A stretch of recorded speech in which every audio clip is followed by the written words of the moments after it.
Hindi na boring tuwing araw ng Sunday. Pagtapos nga ng trabaho ay nag-attend kami ng Sunday Mass na kay birthday. Walang sawang food tripan at syempre chismisan.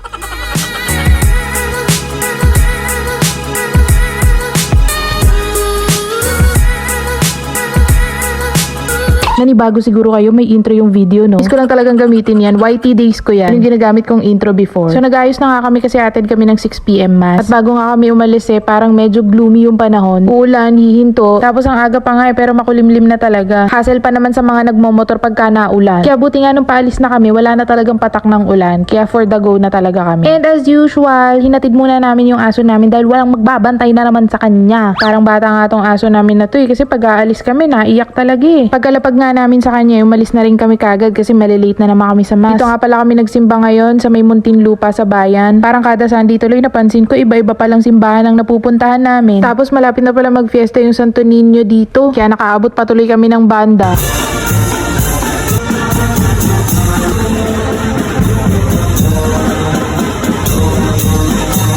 Pagka may mga ganitong klaseng band, naalala ko yung mga elementary days ko kasi kasali rin kami dyan dati sa drum and lyre band. Pagkatapos nga pala ng mas, umalis na rin kami kagad. Kaya nga pala dito kami nagsimba para malapit na lang kasi birthday ng barkada namin ngayon. Kaya dumiretso na kagad kami sa kanila. Dalawang barkada nga pala namin ang may birthday ngayon sabay, pero hiwalay sila ng celebration kaya naman dito kami kala Marky kasi dito kami malapit. Tsaka wala daw kasing handa si Marky, pero marami siyang prawn. Kita nyo naman, ang lalaki na ng mga alaga niya, pwede nang ihawin yan. At eto ba ang walang handa?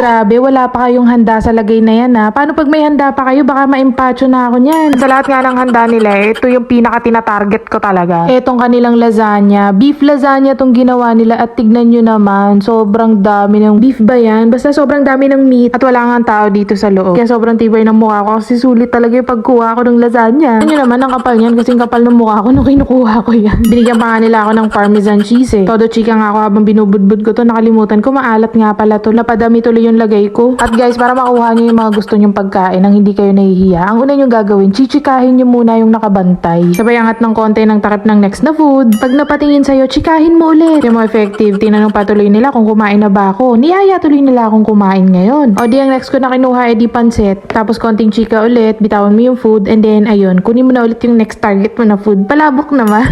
O di ba panalo yung mga nakuha ko? Parang ang sarap din ng menudo. So chumika na lang ulit ako ng konti, tapos kumuha na ulit ako. Pero lang yan guys, hati na kami ni Tito Ders dyan Hindi na ako nagkanin, masyado nang halata Konti lang kinuha ko Medyo nakakahiya talaga girly. Dami mong bisita girly. Mahihain ka, no? Sige lang, kaya na madami. Mukhang hindi na ako i-invite na itong mga to sa susunod Pero di bale, pupunta pa rin ako. At parang matutuloy nga ang ulan, kaya naman guys, lumipat kami sa loob. At long time no see nga pala. Hello po. Kung galing pang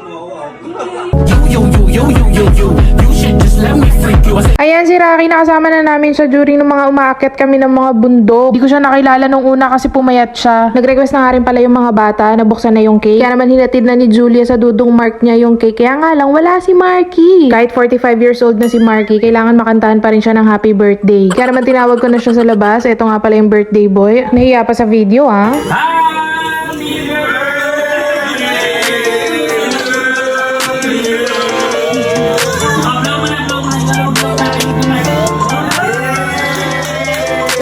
Let's go, pwede na. Pinipicturean niya, Pagka-blow nga ng candle, nilapag na kagad namin yung cake para makakain na yung mga bata at sila naman ang nag-request nito. Ayan, tigisang slice sila at may sumingit pa talaga. Si Tito Ders gusto rin. Gusto mo rin ng cake? At habang nagchichikahan naman kaming mga sila mommies, ako yung friend lang, charis lang, kino-customize na pala ng mga bata yung cake. Ayan, Pagkatapos nilang lamugin yung cake, pinalitadahan naman, in fairness, Kung ikaw yan na yung nagba-birthday, pero ba't ganon? Ikaw pa rin yung nagluluto. Bakit ganon? Kasi yung mga bisita mo. It's okay. I'm busy. Di ba yun si Kasot sinong surprise yung my birthday? It's okay. Bale, masarap naman yung pulutan So pala yung my birthday, pero siya yung busy-busy. Minsan mahilig niya mag-birthday ka eh. Bye-bye na, Sue! Let's go. Let's go na. Yes, muna tayo. Sleep here with Julia. Come on. Ayaw niya pa, hindi Say goodbye na to your friend. Talab na, hug na si Sue. Come on. Time to go home na. Tired na si Mama and Dad. Sleep na. Oh. Next time. See you next time. Sige na. Sige na. See you next time. Let's swimming. We're going to the beach. Yeah, let's go up here to Sambales. So, ayun lang naman for today's video, guys. Kita-kits ulit tayo sa next upload. Thank you so much for watching. Bye-bye!